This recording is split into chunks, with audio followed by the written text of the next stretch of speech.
संत मत धारा आपकी सेवा में प्रस्तुत।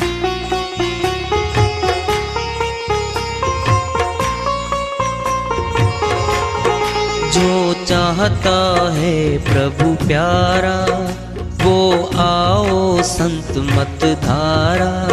भक्ति भेद बता कर सारा वो कर दे भव के पारा। जो चाहता है प्रभु प्यारा वो आओ संत मत धारा। भक्ति भेद बता कर सारा वो कर दे भव के पारा। जो चाहता है प्रभु प्यारा।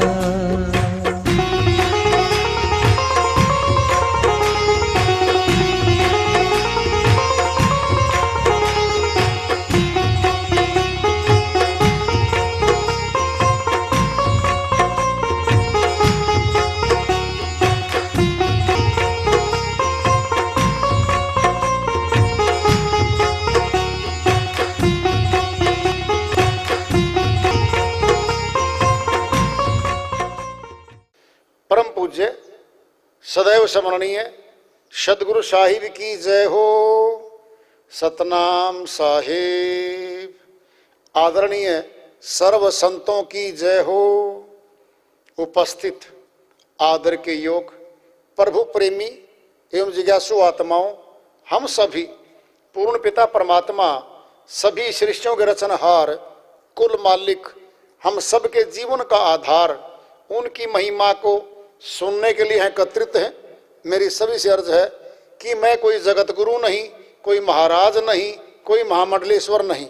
मैं केवल सभी संतों की चरणों की धूल हूँ और आपका भक्ति मार्ग में सहायक हूँ। मैं अपनी सीधी साधी टूटी फूटी भाषा में, संदुकड़ी भाषा में भक्ति भेद के गूढ़ रहस्यों को उजागर करने वाले विचार आपके समक्ष रख रहा हूँ। यदि अच्छे लगे अपनाएं, नहीं तो गैर जरूरी समझकर विसार दें। पहले कपड़े पे भी लिख के भेजते थे चिट्ठियां और गांव-गांव भेजने लग गए। लिख लिख भेजे चीर सुधी दूज को जीवन आइयो यज्ञ तो रचिए कबीर। ब्राह्मणों ने क्या लिखा कि कबीर साहिब भंडारा कर रहे सुधी दूज को, काशीपुरी में आ जाओ। और सुदूर गांव गांव गली गली शहर शहर ये मुनादी हो गई भाई। अब साहिब की बेइज्जती करने के लिए कि गरीब घर में है, झोंपड़ी में है, ये किसके भंडारे देगा और संकोच में शर्म में यहाँ से भाग जाएगा, ये ऐसा कर दो। तो साहिब खुद बता रहे हैं, साहूकार से नहीं बतलाया, नहीं कोई तनका भीर, न तो मैं कोई साहूकार से बातचीत की। कोई धन दे देगा मुझे, मैं उससे पैसे ले लूँगा और भंडारा कर दूँगा। और ना ही कोई मेरे पास इंतज़ाम करने वाले सेवादार हजारों चाहिए भाई। लाखों लोग आएंगे जीवने, क्या करूं मैं। कह रहे साहिब पैसा धेला पास नहीं था, पड़ी थी भगत पर भीड़। मेरे पास न पैसा था न कोई इंतजाम था मेरे पास भाई। कैसी एक अवस्था बनी, कैसी दशा में ये बात हुई है। अब साहिब कह रहे हैं आप पे हरि बंजारा बन गए, आप पे बने कबीर। बहुत बड़ी बात है ये। केशव बंजारा जो है ऊपर से जो सारा माल लेके आया, आसमान से सारी चीजें आनी शुरू हो गई। वहां पे लाखों तंबू तन गए, टेंट लग गए। आप पे हरि बंजारा बन गए। ये बंजारा खुद साहिब ही बन के उस रूप में केशव बंजारा के रूप में आ गए। आप पे बने कबीर। कबीर साहब भी अलग से दिखाई दे रहे थे वहां पे। अनंत टोकने अनंत कढ़ाई, आप पे भरे जल नीर। अनंत टोकने आ गए, अनंत कढ़ाइयाँ आ गई, अनंत प्रकार की तरकारियाँ, मिठाइयाँ सज गई वहाँ पे। जितने लोग बाहर से आए और भंडारा भोजन ग्रहण करें, और ऐसा स्वादिष्ट भोजन कभी उन्होंने जीवन में नहीं किया होगा। इतना स्वादिष्ट भंडारा चला साहिब का। तो उसमें जो है लाखों लाखों लोग भंडारा छक के और वो घरों को गए। तो साहिब कह रहे हैं, शक्कर चावल घाल लो ब्राह्मण, हम घाल लेंगे घी। साहिब बोले, ब्राह्मणों तुम शक्कर चावल गलवाते रहो और मैं घी डाल रहा हूं तुम्हारे साथ साथ। छिक छिक के तुम भंडारा करो भाई। कहे कबीर सुनो भाई साधो, संतों की सुध लीन। सुध मैंने सहायता खुद। कितनी बड़ी बात रही होगी उस समय में। ये बात झूठी नहीं है भाई, सत्य है ये जो है ऐसे लगता है जैसे बनावटी सी बात होगी। बनावटी नहीं थी। कबीर साहिब को 52 कसनी दंड दिया गया था। शेख तकी ने मिलके, इब्राहिम लोधी से, दिल्ली का राजा था, उसके साथ मिलके साहिब को सजाए मौत दिलवाने के लिए बहुत बार कोशिश की गई थी। और साहिब वहीं बैठे पाया करते। उनको छूने का, किसी का उंगली लगाने का भी किसी का शक्ति नहीं थी। तो साहिब खुद बताया साहिब ने कि भाई ऐसे ऐसे हुआ और आज सुधी दूज है। सुधी दूज को भंडारा दिया था साहिब ने काशीपुरी में। लाखों लाखों लोगों को भंडारा मिला था। अब साहिब का जो ज्ञान था, जो भक्ति मार्ग रहा, वह आज भी सतत लगातार चालू है। संतों के माध्यम से, सदगुरुओं के माध्यम से वह भक्ति मार्ग, उसका नाम है संत मत। साहिब के ज्ञान का जो मुख्य नाम है वह संत मत है। सर्व संतों का एक ही मत है, वह है सूरत शब्द योग। सूरत कहते हैं आत्मा को, शब्द कहते हैं परमात्मा को। आत्मा परमात्मा का सीधा योग है, मिलाप है, बीच में कुछ नहीं आता। ये शरीर में आत्मा है, शरीर तो छूट जाएगा। अगर शरीर भक्ति करे, शरीर की 10 इंद्री भक्ति करें, तो मौत पे तो शरीर छूट गया। फिर शरीर की भक्ति तो छूट गई। आत्मा विनाशी है, आत्मा का तो विनाश नहीं होता। कर्मानुसार आत्मा गमन करती है। आत्मा में ही जो भक्ति धन जमा होगा वह साथ जाएगा। तो संतों ने बहुत बहुत संत आए ही श्रृंखला में।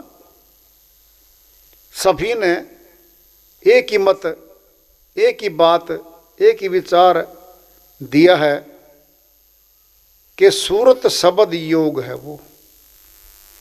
धनी धर्मदास, सेठ धर्मदास बनिया कुल में आए थे, बांधवगढ़ में आए थे। कबीर साहिब के शिष्य हुए, परम शिष्य थे वो। धनी धर्मदास को और उनकी धर्मपत्नी को, अमना देवी को, साहिब ने उस समय में आत्मबोध करवाया था। सत्य शब्द उपदेश उनको किया था। और धनी धर्मदास ने बहुत ग्रंथ लिखे, बहुत बहुत श्रीवाणियाँ हैं। और उन्हीं के श्रृंखला में प्रचार भी चल रहा। नादबिंद और बीज वंश, बीज बिंदु कह लो, 2 धाराएं चल रही हैं साहिब की। तो उसी में संत, परमात्म ज्ञानी, आत्मज्ञानी संत चले आ रहे हैं और पूरे विश्व में प्रचार कर रहे हैं। अब इसी बात को अगर साहिब के समय में ज्ञान था, आज नहीं है, ऐसा नहीं है। साहिब ने कहा था कि ये ज्ञान चलता रहेगा, संतों के माध्यम से ये ज्ञान चलता रहेगा, लेकिन काल पुरुष भ्रमित भी करेगा। साथ साथ काल पुरुष सत्य भक्ति करने वालों को भ्रमित भी करेगा, ताकि जीव आत्मा अमरलोक न जा सके, रोकता है वो। भिन्न भिन्न प्रकार के संशय डालता है, भिन्न भिन्न प्रकार की शंकाएं पैदा करता है, जिससे बहुत जीव आत्माएं भ्रमित हो जाती हैं और सत्य भक्ति के मार्ग से हट जाती हैं, पतन हो जाता है। तो आज साहिब की ये सुधी दूज है भाई, जिस पे भंडारा किया था, और आज भंडारा भी है। भक्तों के द्वारा भंडारे का आयोजन भी किया गया है। कबीर साहिब की श्री वाणी आ रही है, चेतावनी की है। साहिब अपनी श्री वाणी में फरमाते हैं, भूले मन समझ के लाद लदनिया, भूले मन समझ के लाद लदनिया, समझ के लाद लदनिया, भूले मन समझ के लाद लदनिया।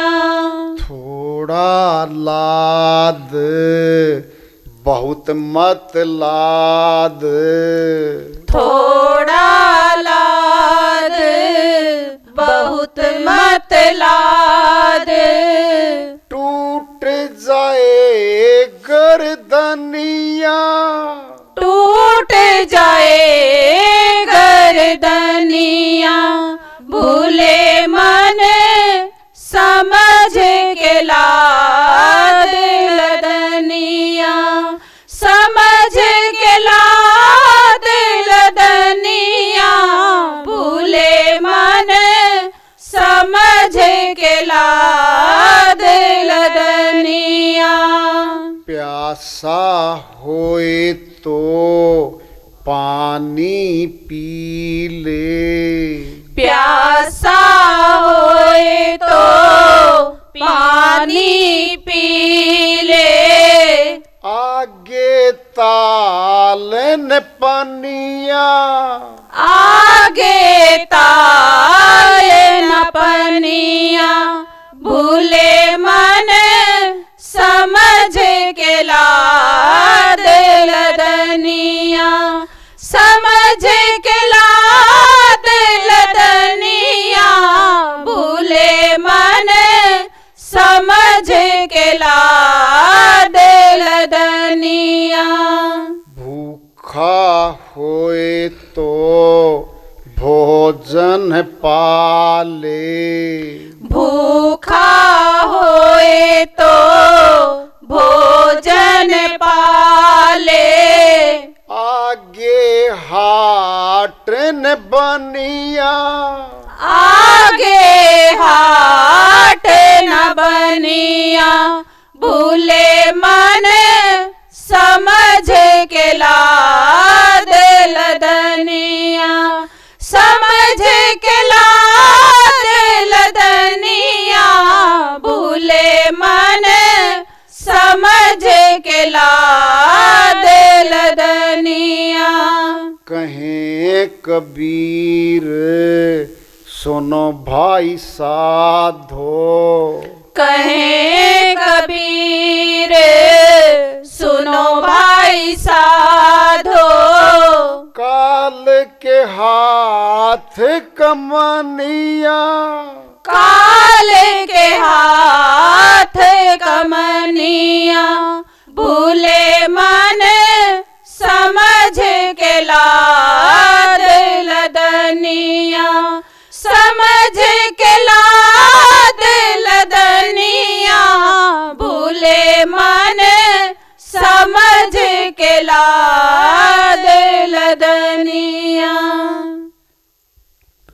की श्री वाणी आई है, उन्हीं की दया से, मेहर से इसको सरल करते हैं, इसका अनुवाद कर लेते हैं।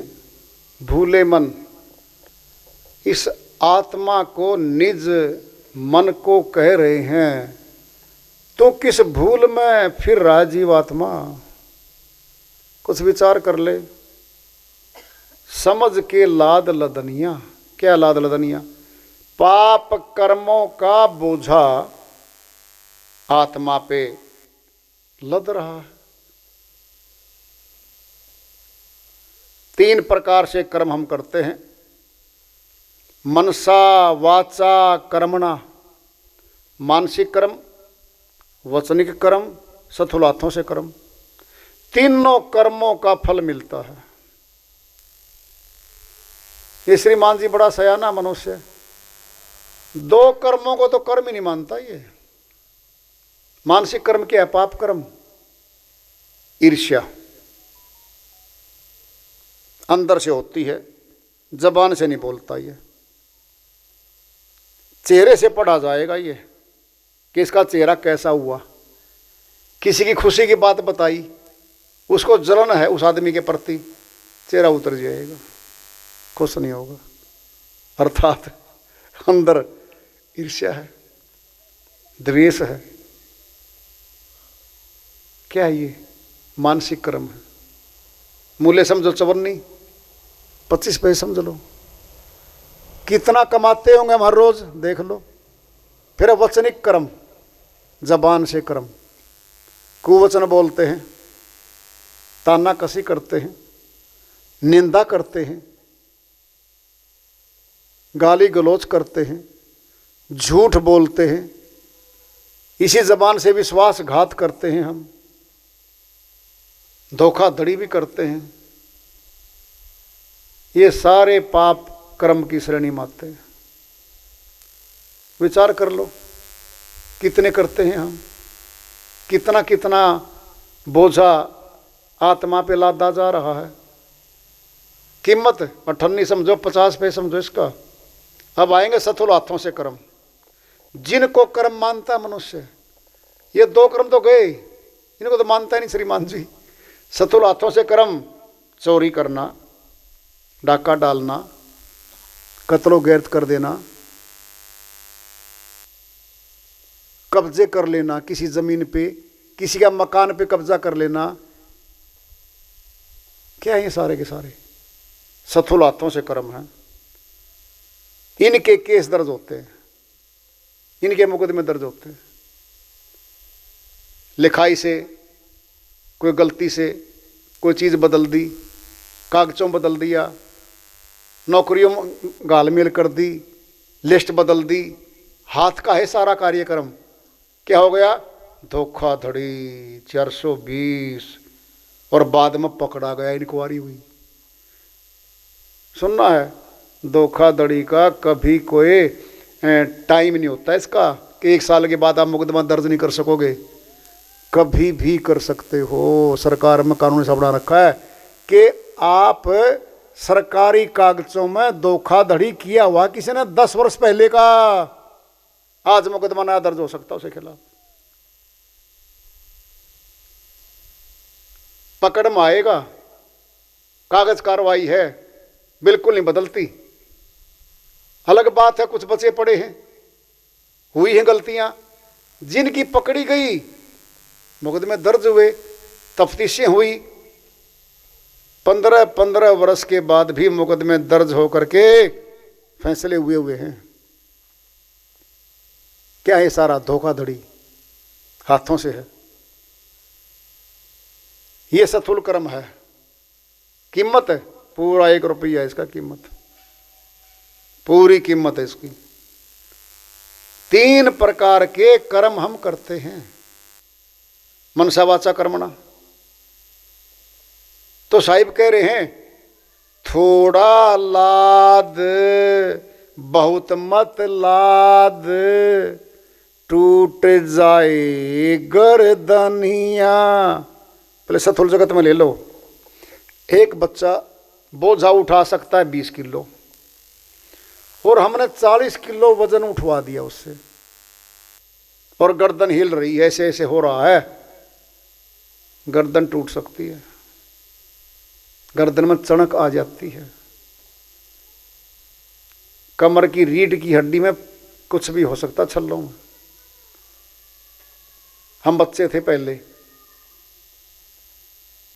पिताजी किसान रहे, खेतों में काम किया हमने पढ़ते पढ़ते बच्चों ने, तो जो जानकार थे वो कहते थे भाई इतना बोझा मत उठाओ, गर्दन ना टूट जाए, कमर में कोई वो ना, क्योंकि खेतों में चलते समय ऊंच नीच होती है, जमीन समतल नहीं होती, ऊंचा नीचा होता है, चारे की हरे चारे की गठरी है, अनाज की गठरी है, अनाज का कट्टा है, सिर पे जबरदस्ती उठवा देते थे, नहीं नहीं ले जाएगा ले जाएगा। जानकार कहते थे गलत बात है, एकदम से 2 चक्कर मार लो, थोड़ा थोड़ा करके ले जाओ। क्यों? गर्दन वाइटल पार्ट है, रीढ़ की हड्डी वाइटल पार्ट है हमारे शरीर का, जिंदगी भर नहीं ठीक होता इंसान। ऐसा ही हुआ था, छोड़िए उस बात को। तो क्या है कि साहिब कुछ और कह रहे हैं, यहाँ की गर्दन टूट गई, इलाज हो गया, फ्रैक्चर हो गया, फिर ठीक हो गया। ये गर्दन, खड़ी गर्दन करके चलने वाला मनुष्य तन मिला आवाज। साहिब ये समझा रहे हैं, ये गर्दन कटेगी, पड़ी गर्दन लगेगी, 184 में चला जाएगा। कुत्ता, गधा, बैल, शेर आदि बना फिरेगा। क्या हो गया? टूट जाए तेरी गर्दनियां। ये गर्दन कट के 4 पैर लगेंगे, नीचे मुखड़ा हो जाएगा, कोई रेंगता चलेगा। क्या है सारा? 184 जेल खाना है, दंड है, भोग योनि है। जो मनुष्य तन में पाप कर्म किए जाते हैं उनका भोग, उनका दंड 184 मिलता है। बहुत से लोग कह देते हैं धन के अहंकार में, ऊंचा पद है उसके अहंकार में, जवानी के अहंकार में कह देते हैं किसने देखी 184? देखी है, तुम्हें भी दिख रही होगी सामने। नाम है सभी का प्राणी, पौधे भी प्राणी हैं, मनुष्य भी प्राणी है। फिर क्या होगा हमारा? मौत पे क्या होना हमारा? प्राण निकल गया, शरीर का खोखा तो छूट गया। आत्मा को कहीं डाल दो, सुनना है, ऊर्जा है ये, चेतन सत्ता है ये। दृष्टांत ले लो, पिंड में बिजली तारों से हमारे घर में आ रही है, 20-30 प्रकार के उपकरण है हमारे घर में, बल्ब में रोशनी दे रही है, पंखे में हवा दे रही है, कूलर में ठंडी हवा, एसी में ठंडी हवा, मधानी में है दूध को, जमे हुए दूध को, उसको दही को रिड़का मार के मक्खन निकाल रही है, वॉशिंग मशीन में कपड़े धो रही है। देखो कंप्यूटरों में चल रही है, सभी कुछ तो बिजली का आ गया हमारे घरों में। प्रेस है, देख लो। फिर क्या? पंखा है बिजली, एसी बिजली है क्या? बोल लो, क्या बिजली की शक्ल एसी है क्या? पंखा है क्या? बल्ब है क्या? नहीं, वो तो ऊर्जा है, लगातार जिसमें डालोगे वही काम कर रही है। ये आत्मा अविनाशी है, ये बिजली तो नाशवान है, फिर भी ये तो अविनाशी है। जिस शरीर में डाल दोगे ये चलेगी। किसने कहा? फैसला ले लो। 184 भरम दिया, मानुष जन्म पायो, कहे नानक सतनाम संभाल, नहीं 100 दिन नेड़े आयो। गुरु नानक जी महाराज अमरलोक के संत हुए हैं, उन्होंने फैसला ही दे दिया है। 184 भ्रम दिया मानुष जन्म पायो। 184 में घूमने के बाद, चक्कर काटने के बाद ये मनुष्य तन मिला इस जीवात्मा को। क्या कर, तन तो मिल गया मनुष्य का, क्या कर? वोट संभाल नहीं कह रहे, नोट संभाल नहीं कह रहे, ज्यादा खाने वाले रोट संभाल नहीं कह रहे, दूसरे के खोट संभाल नहीं कह रहे, सतनाम को संभाल ले। और सतनाम को नहीं जाना, नहीं संभाला तो 100 दिन नेड़े आयो, फिर 184 का तन तेरे लिए तैयार खड़ा सामने। कौन जाएगा साथ में बता दो, मौत पे बता तो दो। कोई सुरक्षा अधिकारी जाता हो, कोई परिवार का जाता हो, कोई तुम्हारा सहायक जाता हो, पाप कर्मों की अपराधी आत्मा सामने खड़ी होगी। इसको तो फैसला सुना जाएगा। इतने जन्म कुत्ते के, इतने गधे के, इतने सर्प के, तख्ती टांग दें गले में। जितने जन्मों का आदेश होगा वहां गमन करेगी आत्मा, वहीं घूमती चलेगी। पीड़ा में कितनी पीड़ा है। अपने घरों वाले पशुओं को देख लो तुम। गाय बंधी है, भैंस बंधी है किसान के, सारा परिवार बाहर चला गया, काम था कोई ज़रूरी। भैंस गाय प्यासी, बहुत प्यास लग रही है। 10 घंटे बाद आए परिवार वाले, उनके जुबान नहीं दे रखी कि जी प्यास लग रही है, मैंने पानी पिला दो, से प्यासी मर जाए। वो जुबान छीन ली है। कितनी पीड़ा में है। और जंगल के जीव हैं, वो आता है channel, discovery channel, geographic channel पर लाइव दिखाते हैं। एक जीव ताकतवर कमजोर जीव के पीछे भागता है और उसको मार के खा जाता है। माइट इज राइट, वहाँ वो लागू। ताकतवर पशु कमजोर पशु का हार कर लेता है। कह रहे साहिब ये गर्दन कटेगी भाई, टूट जाए तेरी गर्दनिया। प्यासा होए तो पानी पी ले, आगे तालने पनिया। साहिब कह रहे अगर तुझे प्यास लगी है ना, आरओ का पानी पी ले, अच्छा पी ले, मीठा पी ले, ठंडा पी ले, आगे तालने पनिया। पशुओं के लिए जहाँ हिरण आदि पशु जिस जलाशय पर पानी पीने जाते हैं प्यासे, वहीं शेर पड़े रहते हैं, हिंसक जानवर पड़े रहते हैं, जल में मगरमच्छ पड़े रहते हैं, छोड़ते नहीं। जमीन के जीवों को बिल्कुल नहीं छोड़ता मगरमच्छ, चाहे शेर भी क्यों नहीं हो, उसको भी निवाला बना लेता है वो। क्यों? कहते ना जल में रहकर मगरमच्छ से बैर, कहते ना कितना खतरनाक होगा वो। जल का बहुत बड़ा शक्तिशाली जीव है वो।